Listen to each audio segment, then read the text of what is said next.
Right then, hello everyone and welcome back to the Assetto Corsa Offline Championship. We are here for round number 5 of the 2021 Porsche Supercup Championship here in Belgium at the circuit Spa-Francorchamps. Yes, ACOC finally returns after a little bit of a hiatus.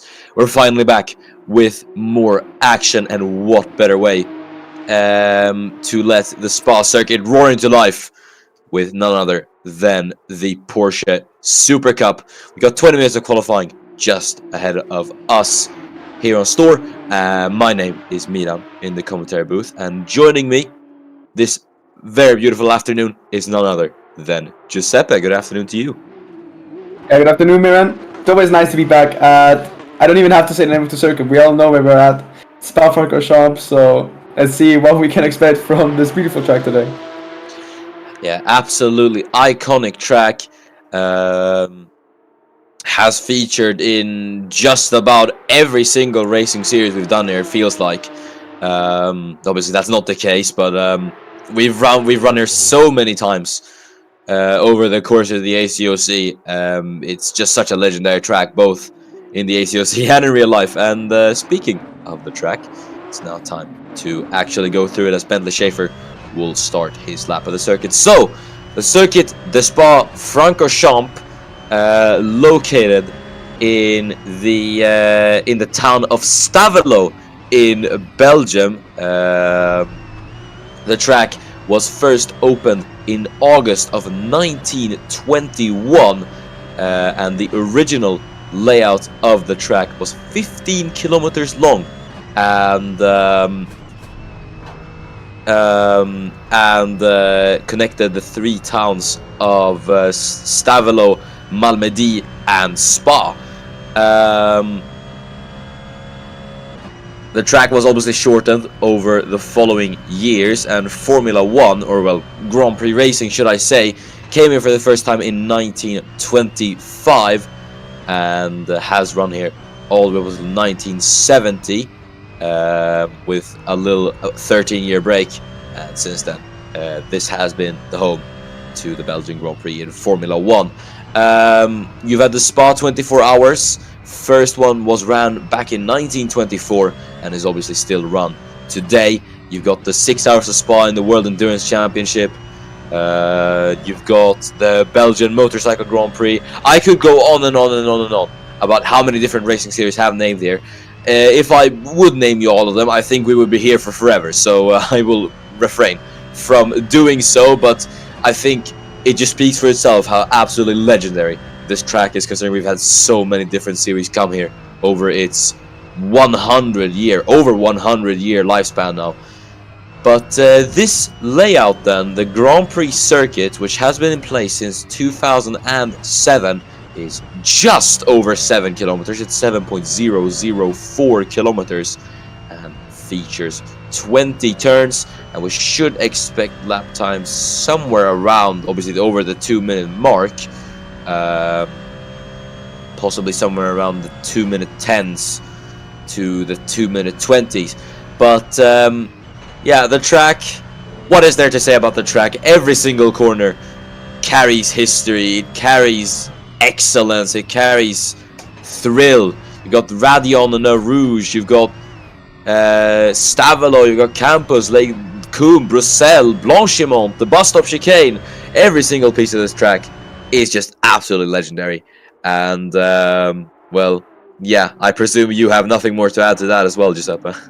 No, because that's exactly my words. So, but here we have our first benchmark lap time, and it's actually even more than 2 minutes. We have 2.5 minutes. Is about to be a time we'll see around here today. So quite a long lap, and that just means that the drivers don't have as much time as they wish to have. And here you might see that's a familiar face, because that's Kai Szczesny, as you did see in the news. He's now moved to Porsche Supercup. He could have had the chance to go to Super Formula, but the pole did prefer to go into Supercup. So let's see if his preference for the series makes him actually enjoy driving even more. Maybe you can see good performance from him. But now, yeah, the first times are coming in. Seems like Kazakov has the edge over the others for now. But we do have a pretty big grid here, and only 9 drivers is, I think, only a third of it. So we'll have to wait still a bit. Yeah, and Kai Szczesny is not the only debutant here today. You're namely looking at the second man to make his Porsche Supercup debut this season. It's Amin Al-Fadil, the driver from Sudan, will be replacing Giuseppe Stella, who moves up to Super Formula. Al-Fadil makes his debut here with Dynamic Motorsport, so he will be there then, making his debut here today. Kai Chereshnia then, obviously out of Formula 1 now officially, has been in Formula 1 since 2018, so it is quite unusual, I have to say, to see Chereshnia in something that isn't Formula 1, but I guess finally the time has come for him, as the times are now coming in on the board. Also, I should mention Chereshnia is replacing David Joly, I believe. Yes, he is. He's replacing David Joly, who is moving up into... No, wait. Yes? Yes, he's moving to Super Formula, I think. Yeah, he is. Sorry, the results was incorrectly registered, but yeah. David Joly is moving to Super Formula to take the Inging seat that Miran Evji is leaving to head up into Formula 1 once again. So, yeah, that's basically it for the transfers. But, yeah, Chereshnia currently sits in 13th then. And in P1 then, at the moment, is Mikolas Chernik with a 228.2, and Miyazaki sits in second then, just about 2/10 off the Czech man, and Sergei Kazakov sits in third. The man who is P3 in the championship sits on the second row of the grid at the moment, and joining him provisionally right now is in fact Kai Chereshnia. So good stuff then so far on his Porsche Supercup debut. But I have to say, even with Jules gone, it's looking pretty close for us to get a new championship leader here. We have Cherny currently on provisional pole, and then Kazakov in third. Yeah, indeed, the transfer of Yuri to Super Formula now is shaking up the grid quite a bit, because behind him, all the drivers, as you can see, it's like Rosenthal on 38, Kazakov, Schaefer, and Chernik on 34. Like, I think from second to eighth, it's about 10. It's about 10 points from each other, something around there. So everyone's really close. Only Yuri was really 30 points ahead of Marco Rosenthal, but now without him here, it's actually a championship that's wide open.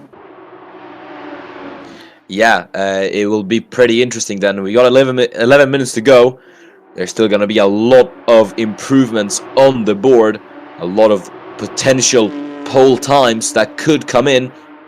So we'll just have to eagerly wait and see how this qualifying session will play out here at Spa-Francorchamps. We're currently looking at the first ever Porsche Supercup race winner, none other than Cam Cole himself, as he currently sits in P7, just making his way through Les Combes at the moment. It's been a bit of a slow start for Cameron Cole to his return to the ACOC. Scored points in Barcelona, but apart from that, he's gone pointless. Unlike his teammate Avedis Davitian, who has scored points in every single race so far. He is the only man to do that, apart from David Joly and Çağatay Yılmaz in Porsche Supercup so far. So yeah, we'll see if Cole will be able to get up there with his teammate today. Currently, though, he is in P7, so it's looking pretty good for him right now. And now only 10 minutes to go, but you have to calculate, these 10 minutes aren't as long as you think, because if you look at the lap times, those being 2:28s, the drivers only have about not 2, but like 3 laps left, minimum, I'd say, maybe 4.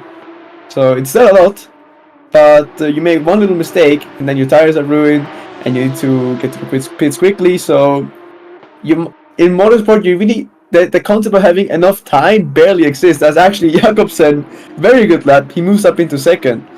I mean, he's close to Chernik, but Chernik, compared to the others, he does have a pretty comfortable gap. Yeah, Mikolas Chernik has set a pretty good lap time so far. Søren Jakobsen getting close. Not close enough, though, as Rubinho Gonzalez now does edge himself closer to that pole time of Mikolas Chernik's, and he is only about 0.03 of a second off. Cameron Cole going up into third. 2:28.346, and it is looking pretty close in the top 5, I'll say so myself. Yeah, it's looking very close, and it's still a lot of time left as Kieran moves up into 11th, Sadiev into 16th, and Junada, big improvement for him, up in the top 10, P9. It's a good lap time from Jagan Junada as well. He'll be pretty happy with that one then, but the question is what more improvements are going to come in on the board. We've seen a lot of the top 3 times come down. Speaking of points paying positions, Nick Tanner goes up into 5th place. He gets his he becomes the only of the 3 Lechner cars to get into the top 10 at the moment. A good lap there from Tanda. It is looking a bit closer now. Still no one in the 27s. Although it would be interesting to see someone there, because it seems like for now the 28 is the time where most drivers are, somewhere in the 29s. But it would be pretty insane to someone in the 27s. And that someone has 7 minutes left, so maybe we might see that. But for now, time to beat does remain 2:28, 2:40. It's a pretty good lap time. Yeah, we'll just have to wait and see if that's going to happen. We're currently looking at Kai Cherezhnia, just rounding the final corner, but he's been held up by the dynamic car just ahead of him. I wonder if that actually isn't Amin Al-Fadil, but yeah, Cherezhnia either way, having a bit of traffic at the moment, but he's still sitting in the top 10, so I don't think the Polish man will be too disappointed with his performance so far. I mean, this is his first outing in Porsche Supercup cars. I don't know if you've ever driven them before, but well, no, of course he hasn't. But for his first time being in the top 10 up there, it is a pretty good bigger result for now, and he can still improve upon it. So it's not over yet, as he does have, and Aaron here does have about 6 minutes left. Yeah, as there's Marco Rosenthal across the line, and the Austrian, who probably would want to be the man to beat Mikolas Černík in qualifying, can only manage P21 for the time being. It's 2:29.216. He's about a second off Mikolas Černík at the moment, as Jagan Junada, with yet another improvement, now lifts himself into the top 3. It's a 2:28.292, and you really have to admire how close this fight for pole is. Everyone's just been taking off bits of time, just clawing down that gap to Mikolas Černík, and it's just getting closer and closer. But yeah, then the question remains to be begged then, if or when we're gonna see that time by Mikolas Černík come down eventually. And we've just had our questions answered, in fact, by none other than Bentley Schaefer, who tops Mikolas Černík by 0.2 of a second. Great lap from the British man, and I think I might have cursed Mikolas Černík there. Either way, Bentley Schaefer will go on to provisional pole with 5 minutes to go in the GP Elite. The man who is 4th in the championship, tied on points with Mikolas Černík and Sergei Kazakov, now puts himself as the favorite to take the lead of the championship here at Spa. That's a really good lap, actually really close to the 2:27s. So maybe let's see someone go down, but for now that's a really good lap, and 2 up from Černík, and it's only 4.5 minutes left, and with a lap time as long as that, it's not going to be easy to find improvement. That's only, as a driver, probably have about 2 laps of time left. Yeah, we'll just see if anyone is going to be able to get a lap in. There's a few guys in the pit lane, so we'll see when they're coming out.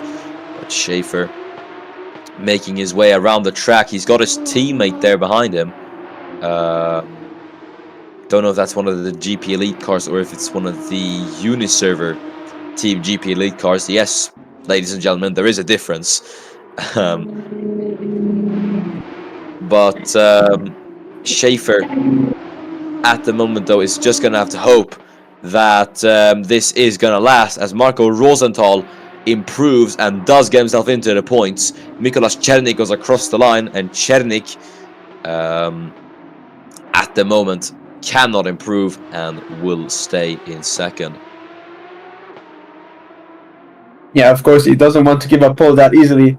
But actually, now it even almost into third because Krastev, really good time, 2:28.1, sets himself up into P2. Close to Schaefer, but still not close to take the P1 spot away from him. But that's a very good lap time. I think he wasn't even on the timing sheet, so he must have come from really far down. Set a really good lap time there.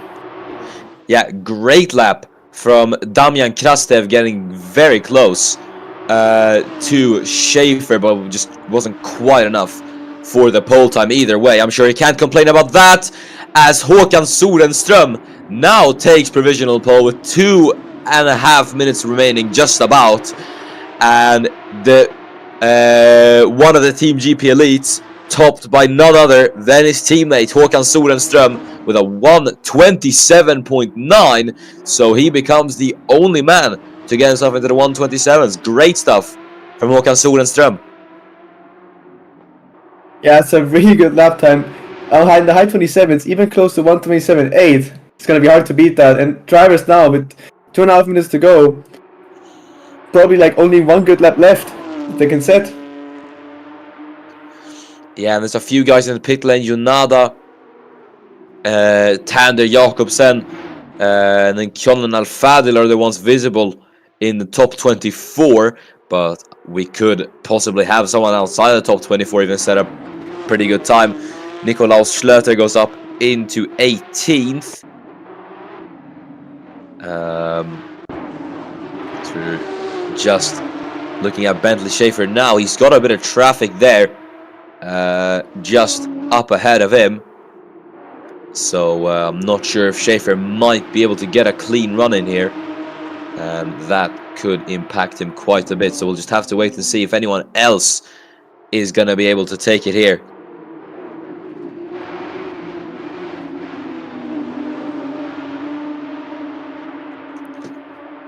There's only close to 1 minute left, and some people are already coming back from the pits, so it seems like they will be sitting in lap times. Yeah, Černík came in. Suleiman Sarjev is going to come in as well. Krastev, though, will continue. Let's see if he's going to improve on this lap. It's just under a minute to go. Then as Krastev goes across the line, and it's second for Damian Krastev, as he sets a pretty good lap time. And going up into fourth is none other than his teammate Miško Srnčević. That is a pretty good lap time from him as well. And now that puts both of the CarTech Motorsport cars into second and fourth, so I don't think they'll be complaining about that at all.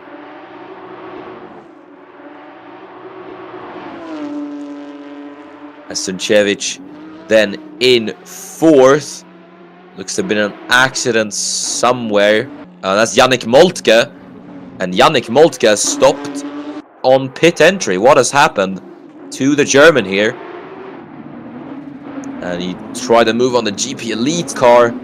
They banged wheels, and they banged wheels some more, and even hit the other car. Oh, quite a mess. And Moltke, his car grinding to a halt, though he is able to make his way into the pit lane. So, yeah, pretty bizarre accident, but either way, we're just gonna have qualifying come to an end. The checker flag is out. We're waiting for 12 cars to come across the line. Çağatay Yılmaz will be the first man, but he will come through the pit lane. What about this man then, the man in the last position, Bosnian Yates Terzic? He's just making his way through the bus stop. Is he going to finish up this lap? Yes, he is. As he rounds the final corner, can Terzic lift himself out of last place with this lap time? Yes, he can, and it's all the way up into fourth for Yates Terzic. There's the pace he was hiding, and finally, it comes to play in the most important moment of qualifying. It's not over just yet, though. We can still have some pretty big improvements here on the field. Avedis Davutyan in 23rd would like to start in the top 15, I'm sure of it, as he's now making his way through Blanchimont, turn number 17, And then down into turn number 18, we'll see what's going to happen as he's about to finish this lap up.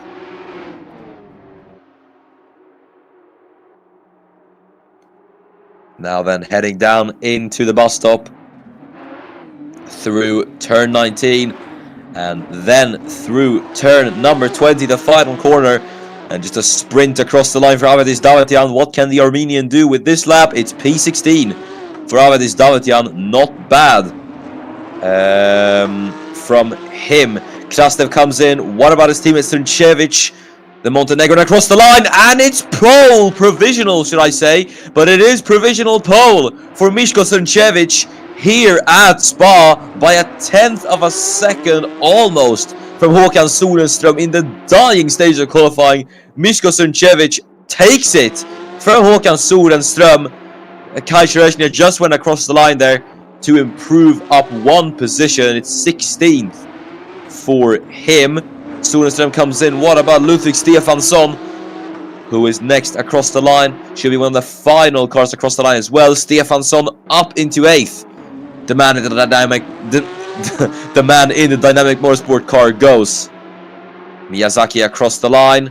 Miyazaki does not improve, and that is it. And on pole position here at Spa, Miško Srncevic is on pole for the race.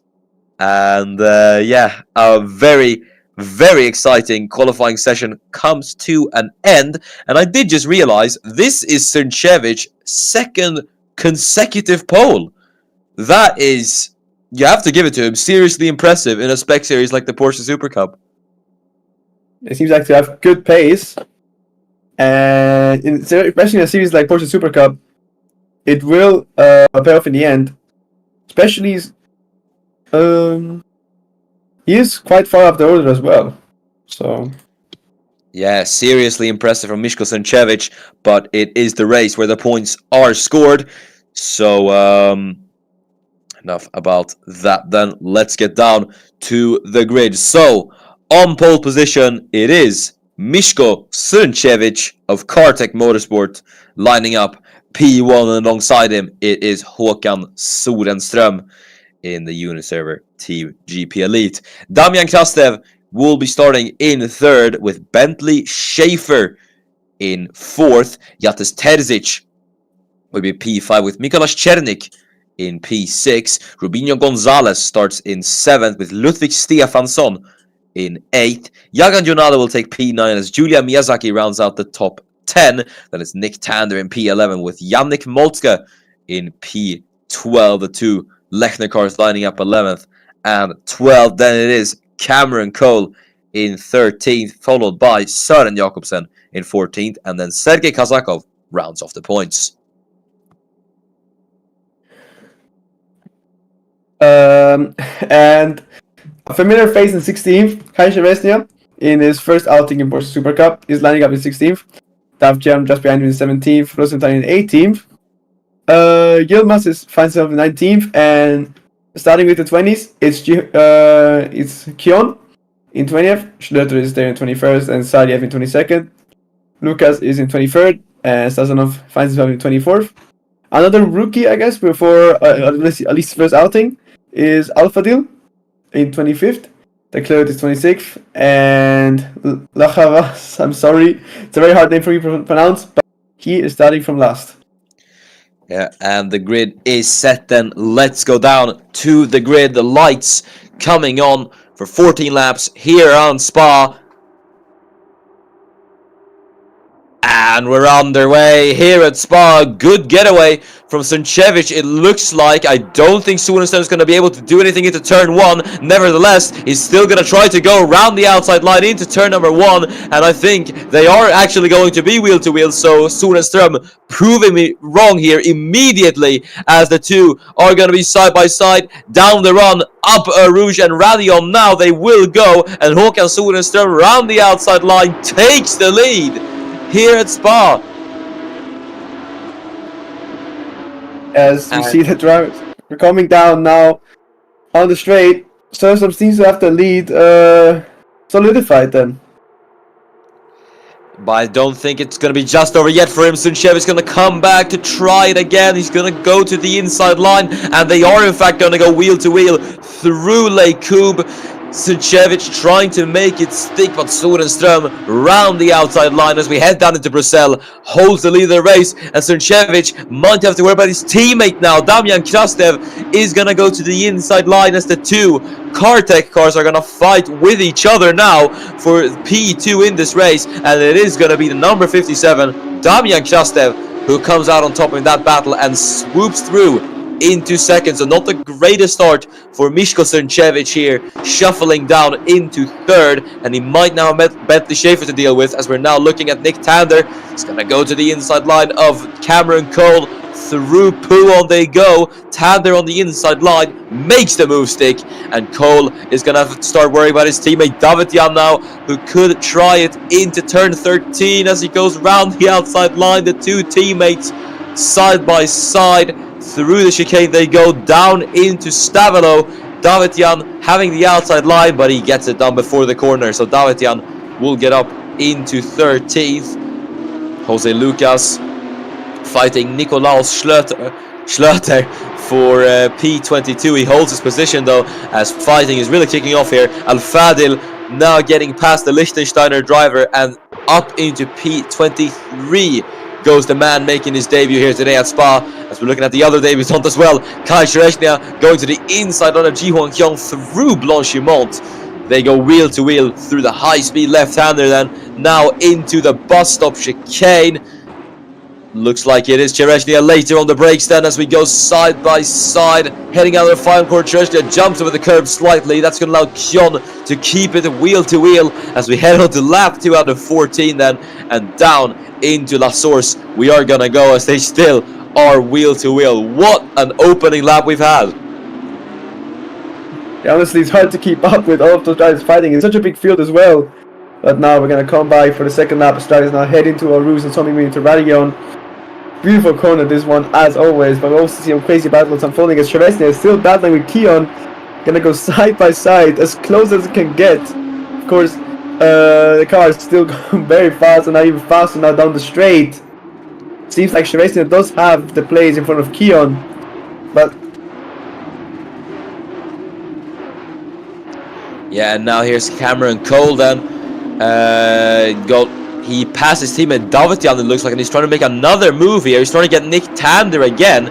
So Cameron Cole seems to be making moves here, as his teammate Davidjan was just holding off Sergei Kazakov there. But Davidjan now on the offense. He's going to go back onto his teammate Cameron Cole. And Davidjan really not looking to let that position go. And he does make the move stick on Cameron Cole, in fact. So, yeah, good stuff then from Avedis Davidjan, and he gets past Cameron Cole as Yannick Moltke is lurking behind those two.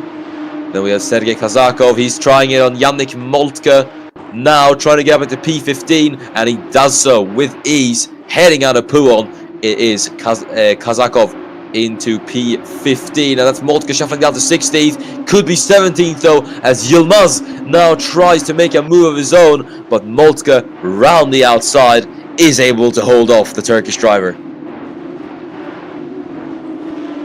a close battling as Keon and Chereshnia actually going at it again. The very tough battle here for 18th position.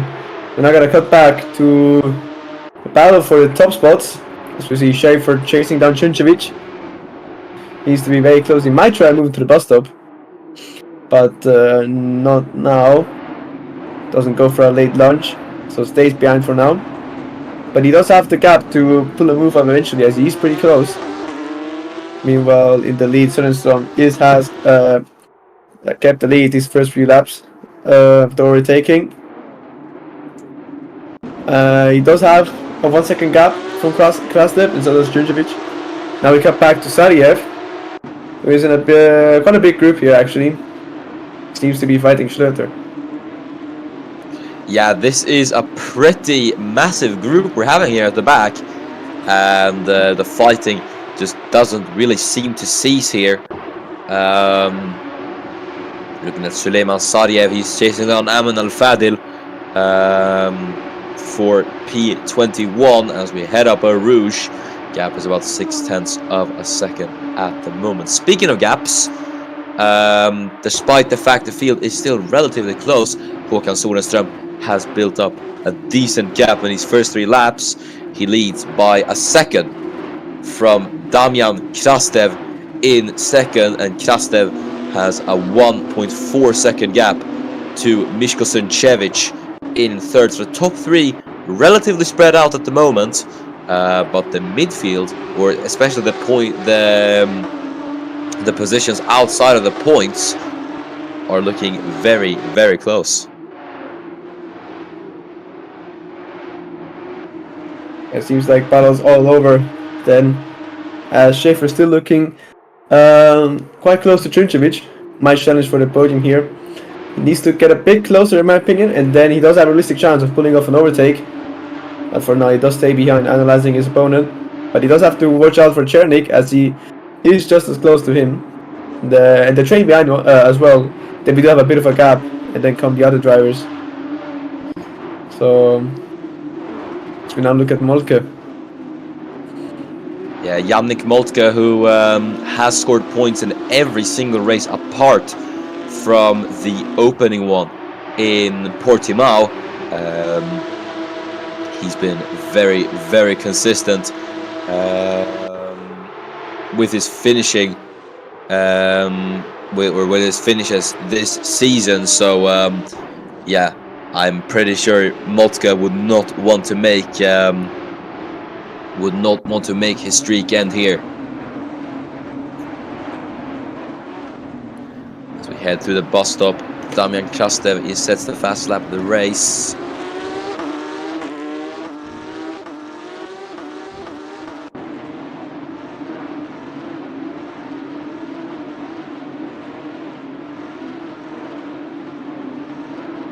Yes, the first 4 laps are now over. And still the gap staying pretty close. Field not spacing out all too much. As we now go through 2 iconic corners of Rouge and Radillon. Obviously speeding the corners and then onto the Kemo straight. Moltke here, as we're looking at him now, does have Kazakov in front of him. He does look close to Kazakov, but then everyone does look close to everyone, so I don't think he'll pull off a move here, but I'm happy to be proven wrong.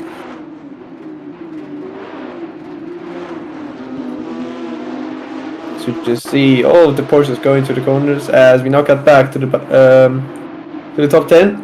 Jeremy Miyazaki in a sandwich of teammates between Junada and Jakobsen. So they're looking close as well. The field has kind of quieted down since the first lap. So of course now we the first laps of as we all know, it's always hectic. Then it gets a bit quieter, and then comes the end of the race, and it just looks like it's the first laps all over again. But for now the drivers trying to keep the car steady, especially to a circuit like this where such a long like the lap seems like it never ends, especially for drivers in the Porsches as well, that of course these are not Formula 1 cars. They are still fast, but it does take you 2.5 minutes to go to the track alone. It is 7 kilometers with corners as well, so it's not like a straight line, of course. As we now look at Testic, who is probably the one who is closest to his rival in front, which is Gonzalez. He's looking a bit left, a bit right. Where will he go? He will actually try to go down the inside. That was a look, but doesn't quite get it right. But now into the bus stop. We're gonna cut back to the two of the drivers now. It seems to have dropped off a bit, as that was a pretty daring opportunity, but it was hard to pull off and he didn't. So now he stays back, man of the car a bit, as I did see him kind of correct just a bit, but he did keep it steady. Although every little, even marginal mistake does bring you a bit of tenths away from your rival in front. So for now, Tercis does stay in 7th, but I'm sure he will try again. He will try once again, as he's looking very close to Gonzalez up in front. Otherwise, we're now on lap 5. Hello. Sorry for my absence. What did I miss? Nothing, as it's now the quiet part of the race. But still, drivers trying to go go for moves, and now Schlöter looks close to Sarya, for example. So let's see what comes out of this.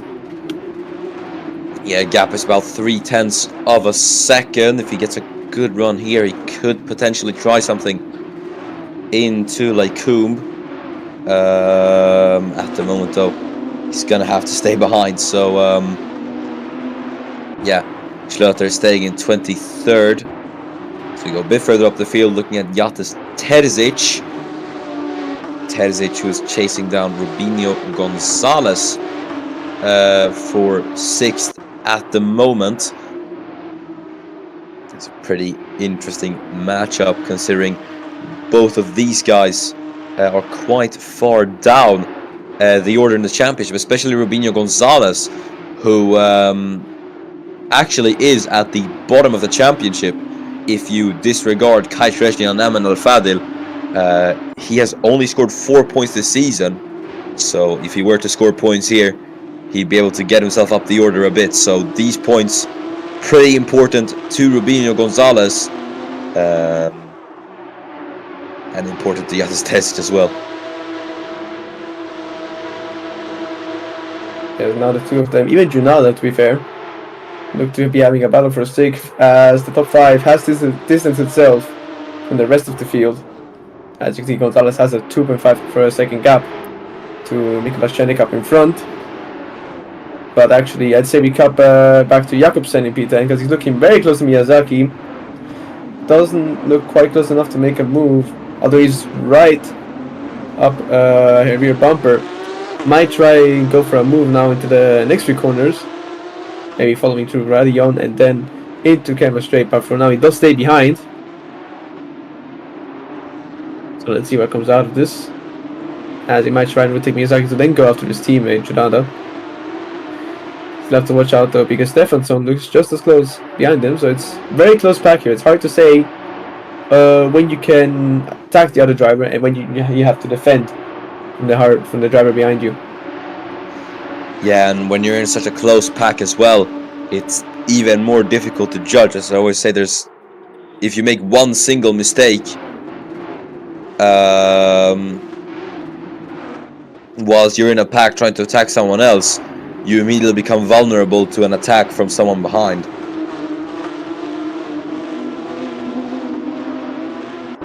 That is indeed how it is. But for now, Jakobsen is looking very close to Miyazaki. Miyazaki has pulled a bit of a gap from Junada. But of course here it's kind of hard to pull an overtake.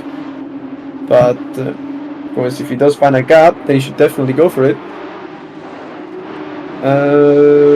But for now he does seem to stay behind, as many of the drivers are. I haven't seen an overtaking in a bit now.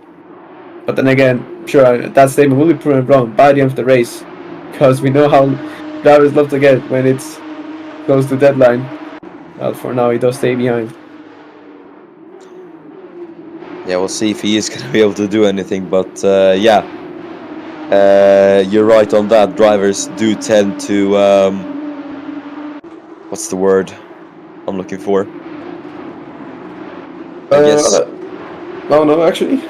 Become a bit more lively towards later ends of the races. So yeah, you're pretty right on that one. Speaking of liveliness, Damian Krastev seems to actually be catching up to Håkan Sorenström. We talked about the gap was about a second, I think like about 3 laps ago.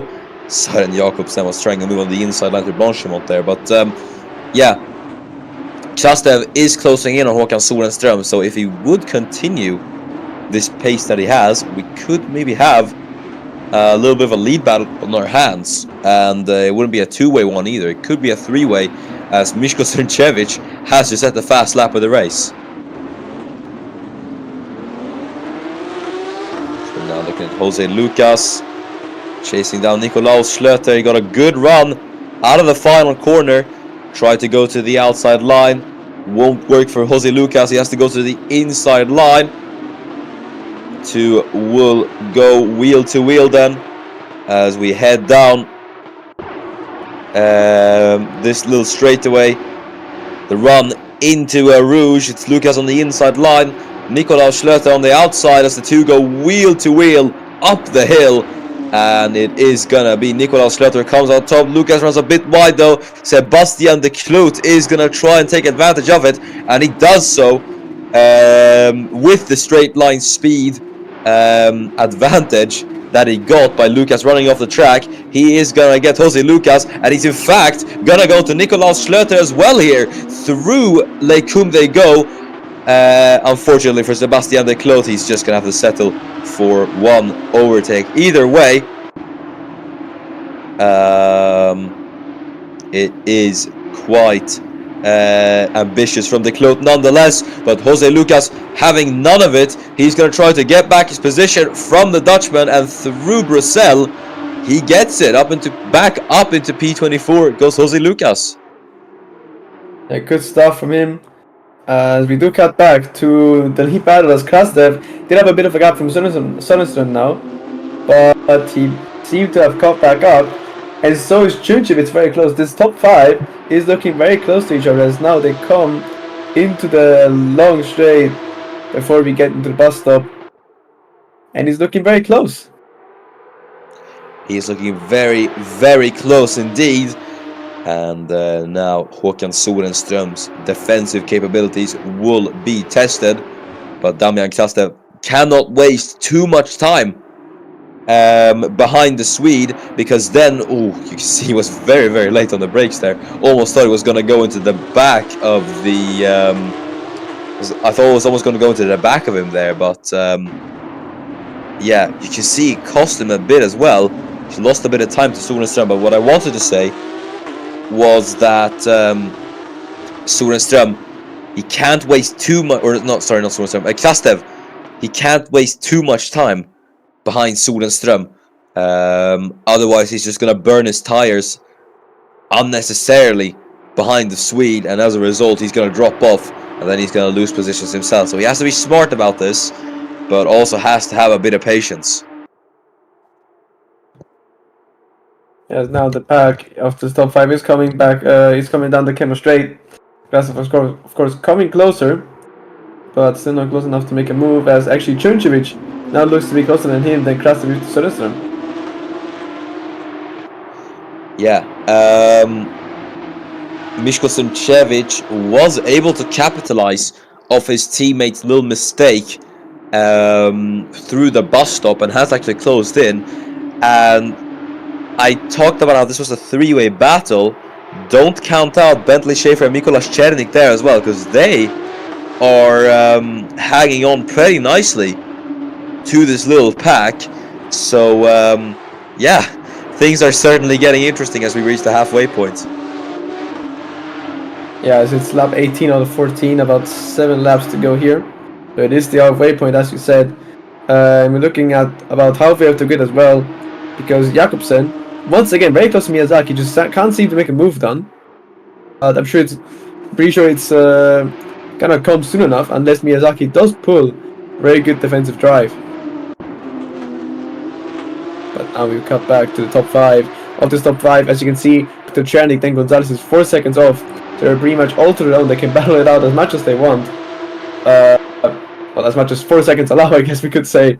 But nonetheless, now they come down the straight. Of course, going through the corners, which you can't take at full speed. So it's very nice to see the cars going through. All of them very close to each other as they approach the bus stop. From full speed to nearly very slow speed. As Krasnov looks very close. Oh, he comes to the back of Sorenström. That might be damage for the both of them. But I don't know what happened there. Maybe must have underestimated his braking there. And just goes into the back of him. He did that on the last lap as well, Damian Krastev.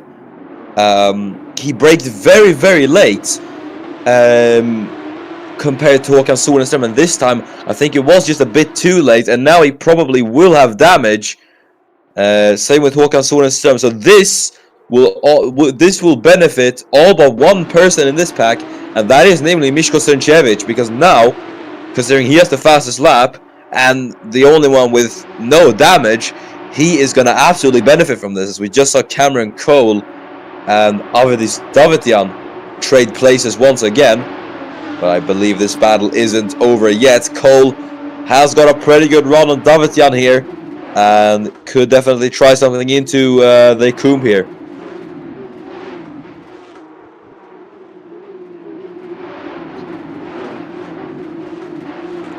As two teamers go side by side, Cole looks very close, now Davityan, he goes around the outside. Don't count Kazakov out, as it looks to be very close as well.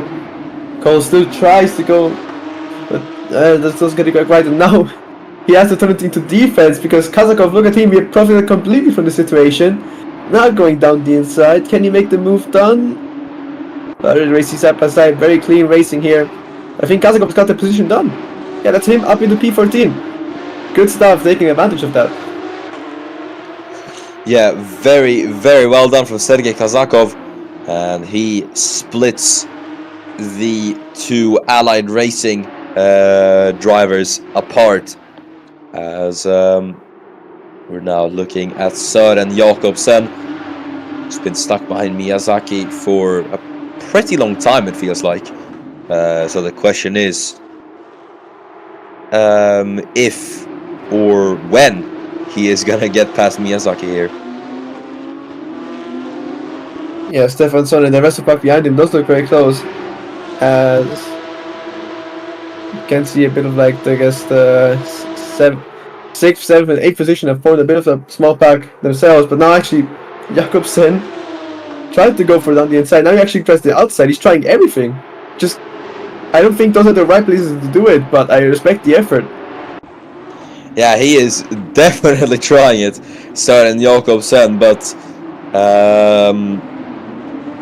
Ludwig Stefansson is here as well, putting the pressure on the Dane should he make a little mistake here. And it's a quite big train as well. You can see there is a lot of cars behind Miyazaki at the moment.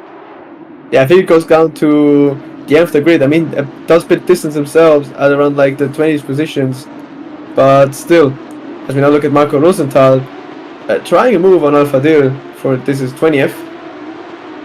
Now they're racing side by side. It's very interesting when you see the cars on the straight side by side, as you might think gonna go side by side into your Rouge. Sometimes that does happen, sometimes it does not. For now it seems like Rosenthal does have the position, but Alfred is still very close, so goes a bit wide. Keeps the car on the track though. But I think Rosenthal's got the position. Might have said Kazakov on accident, I don't know, but Rosenthal now up into P20. Good overtake from him. And I'd say we cut back to the people in the top 5, because it looks like Chernik actually very close to Schaefer. So I might see an overtake for P4 here, that is. And I want to actually mention real quick, sorry, the drivers behind seem to be catching up again. See, they were much further away beforehand, but now they're only 2 seconds away. What do you think? That is pretty interesting, yeah. I don't know what this is due to. I think this might be Bentley Schaefer dropping off all of a sudden, and Miko Chernik is just losing time on the top 3. That gap is 1.7 to Struncevic in 3rd, so Chernik, if he still wants a chance of competing for this race win, he's going to have to get a move on and get himself ahead of Bentley Schaefer. And mind you, this is not only for Chernik to get himself ahead of Schaefer on the race, but it's also to get ahead of him in the standings. Mind you, they're tied on points, so whoever gets ahead will be ahead of the other in the championship. So it's important points here at play.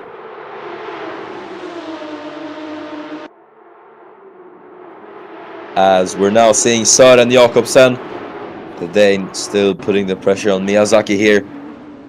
Heading down into the bus stop. There's a bit of a tap between the two, as I think there's more contact there. Miyazaki almost being spun round there by Søren Jakobsen. Is able to keep it on the track though, and did not get the best of exits out of the bus stop. As a result, Søren Jakobsen, is he going to be able to find the space into turn 1? Yes, he is. He's going to go to the inside line through La Source. They will be side by side finally, and there's a lot more battling going on at the back as well, so everything really is kicking off in the midfield now.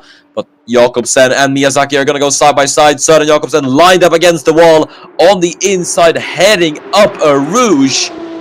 And on the outside line there, goes off the track a bit, but they're still able to keep it wheel to wheel. Ludwig Stefansson getting a pretty good run, could try and get himself involved into this, and I think he is actually. He's gonna go side by side with Søren Jakobsen. Is he gonna make it 3 wide even into Lake Coombe? Not quite, as Miyazaki is able to keep herself ahead of Søren Jakobsen, but Stefansson will try it on the Dane as he is gonna go wheel to wheel. Great thinking from Ludwig Stefansson, great opportunity taking as well from the Icelandic driver, but he is still gonna have to get this move done, and he does so, heading out of Brussels. Ludwig Stefansson take a bow, up into 10th he goes. Yeah, honestly, I don't know what Jakobsen was trying to do there. That was actually, I think he had contact with Miyazaki about 3 times. I don't know, that wasn't really fair, but in contact position it would have been a bit controversial, but he did somehow get karma, I guess you could say, as I think that's Kazakov making a move at 14th, and oh, that's a bit of a driver going very wide behind there. But yeah, that's Jakobsen now losing a lot of place down in P11, as now we're looking at Kai Szczesnia. Seems to be battling here between Moltke and Kion. So yeah, very dramatic here in the midfield, as Alfredil now trying to take the position from Rosenthal, and so he does. Very clean overtake into P20. I think Rosenthal even left a usually lot of space. It's actually really hard to keep up what's happening here. As you can see, Miran Fink is struggling as well with all these cars here. It's beautiful to see, but look at that, Alfredil, and I think that's Kion now fighting for P19. Yeah, and in the midst of all this chaos, Rubinho Gonzalez has had the fast lap of the race. But yeah, this is Spa-Francorchamps, as the 2 teammates, I think they made contact, didn't they? I think Al-Fadil might have gone a bit too wide, left Ji-Hwan Kion a little bit too little room, and as a result they made contact, and I don't think Ji-Hwan Kion will be too happy about his new teammate there, as we now see Marco Rosenthal and Süleyman Sarıyev fighting with each other for P21. It really is kicking off here. Yeah, I couldn't agree more there, as it's still fighting there between Rosenthal and Sarıyev, as he's looking to try and get P21 back. It does seem to have that. Now all depends on the overspeed, who got the better run. It does seem like Rosenthal might have the position here. Yeah, this is gonna be interesting then as we head down into Lake Coombe. Schlöter behind him, Lucas trying to make the move then on Sebastian De Clote as the 2 go wheel to wheel. De Clote on the inside line of Jose Lucas as they now head down into Brussels wheel to wheel. Great racing we've had here at Spa in these past few laps. De Clote on the inside line and Jose Lucas on the outside, running a bit wide. As a result, we'll have to shuffle down to P25 as we now look at this battle for P4, which is still raging on. Mikolas Černík still trying to get past Bentley Schaefer. Rubinho Gonzalez has now caught up to these two, so isn't looking too good for Mikko Černík at the moment. Yeah, as I did mention that the pack from 6th, 7th and 8th was looking very close, and they did catch up again, so that's very interesting. So now it's not only the top 5 battling, it's the top 8. As we do cut back to the drivers a bit further behind. As we're here looking at Kazakov, close to Tander, might try a move up ahead, for example the bus stop. But let's see, as he actually... Drivers love to have a look there, but it eventually doesn't play out. Now we're gonna look at Kazakov. Doesn't seem like it's close enough. Actually looks like Cole's closer to him than he is to Thunder. That's interesting as well. Like in this pack, offense can turn into defense, then to offense, then to both at the same time. As De Clote and Schlöter are here battling as well. It's really hard to keep up, but we're trying our best. But you do love to see it. Yeah, Sebastian De Clote was trying to keep up with Nikolaus Schlöter there through the bus stop. Wasn't quite able to do so at the moment, but yeah, we've got 2 laps to go here at Spa, and the field is just super close at the moment. I think we've still got so many more battles in store for us, and I really hope I do not jinx that. Either way, we're looking at Mikolas Chernik chasing down Bentley Schaefer. Time is running out for the Czech man if he wants to get past Schaefer, not only on track but in the championship as well.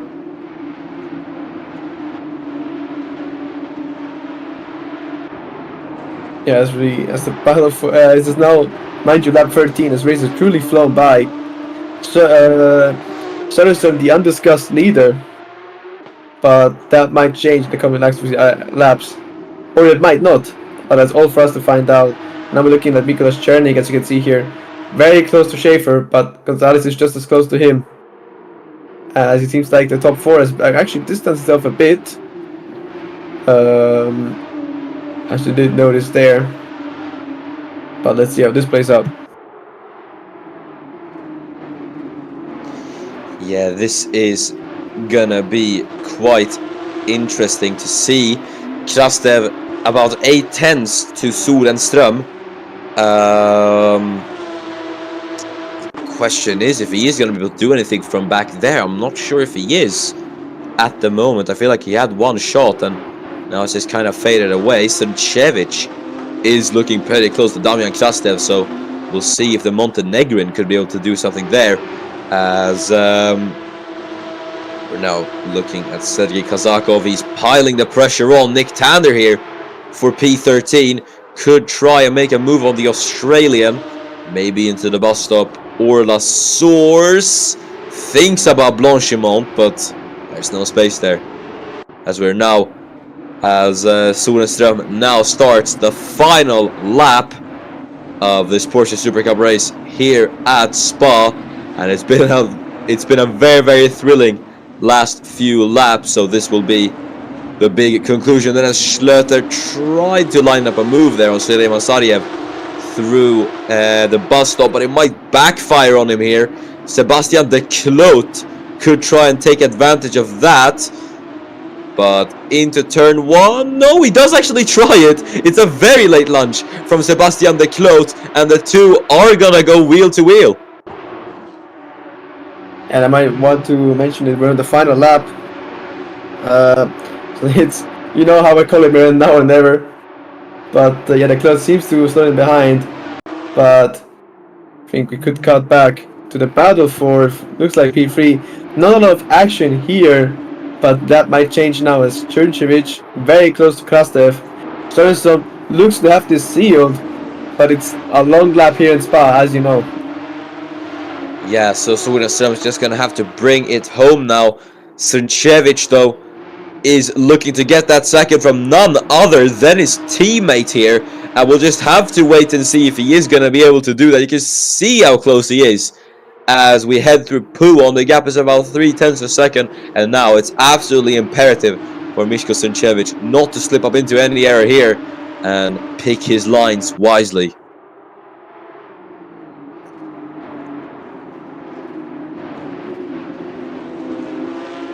So we make our way through. We make our way through Stavolo, and now turn number 16 onto sector 3. And it's going to be now or never for Miško Srnčević. He is in the slipstream of his teammate. It's going to be Krastev or Miško Srnčević taking the second place. As we head through Blanchimont, staying behind. 0.2 is the gap. Is the slipstream going to be able to help out anything here? He's going to go to the outside line. Is he going to switch to the inside? No, he isn't able to do it. So I think Srnčević will settle for third. But coming across the line to take P1 for the first time in his career, Håkan Sorenström wins at Spa, and a very good drive from pole from Håkan Sorenström. Damian Krastev just holds off his teammate Miško Srnčević, and it is going to be a double Kartek Motorsport podium here as Krastev finishes ahead of Srnčević. 2-3 for Kartek Motorsport here at Spa. Yeah, good result by the team here. As we know, I think the drivers will actually be a bit sad about this. I'm pretty sure they had a lot of fun battling here in the midfield. And honestly, I cannot blame them. Yeah, it was a very exciting race. And it's Håkan Solenström who takes the race win here from pole, with Krastev and Suncevic running up the podium. Then it's Bentley Schaefer finishing fourth, Mikolas Czernik, and then Rubinho Gonzalez who got the fast lap of the race. Then it's Yatis Terzic, followed by Jagan Jonada, Miyazaki Stefansson, who rounds out the top 10. Then we have Søren Jakobsen finishing in 11th, Davetian in 12th, then it's Tander finishing 13th, then Kazakov in 14th with Cameron Cole in 15th, and I'll let you take the rest of the results. Yeah, Yilmaz is there in 16th, just outside the points, and Malkin 18th. Shamestia and Alpha in the first outings, 18th and 19th respectively. Shifan Kion is the first car in the 20s, and as we head down further into 21st, 22nd, and so on, Rosenthal is 21st. Stadiev is there in 22nd, Schlött in 23rd, De Klut is in 24th, and then we have Lukas Sasanov and Lukas Savar. Sorry, he finishes in last, and that's that's the race done. Yeah, that is it then for Porsche Super Cup. Thanks so much for watching. It's been a very, very exciting race indeed. And before we go, it's time to award Driver of the Day. And I will give it to Håkan Solenström. It wasn't the very, very big, massive, dominant drives that we've seen this season, but it was still pretty good. There was a lot of pressure on him today. He wasn't able to build up a massive gap, so he always had that little lingering behind, obviously. But he kept cool, he kept calm throughout all these laps, was consistent on the pace, and I think he took a very, very deserved race win today. So Håkan Solenström is my driver of the day. What about you, Giuseppe? And honestly, I must agree with you there. It was a good drive. So honestly, not much more to add. I have to agree with you there. Yeah, that has been it then for the Porsche Super Cup. Thanks so much for watching, but the action at Spa does not stop here, ladies and gentlemen. Make sure to stay tuned for the Formula 2 and Formula 1 Belgian Grand Prix in a few days' time, whenever that will be. But yeah, make sure to not miss that. It's going to be very, very exciting. So yeah, that has been it then. I have been Miran. And I've been Giuseppe. Yep. And we will see you when the ACC returns. Thank you and goodbye.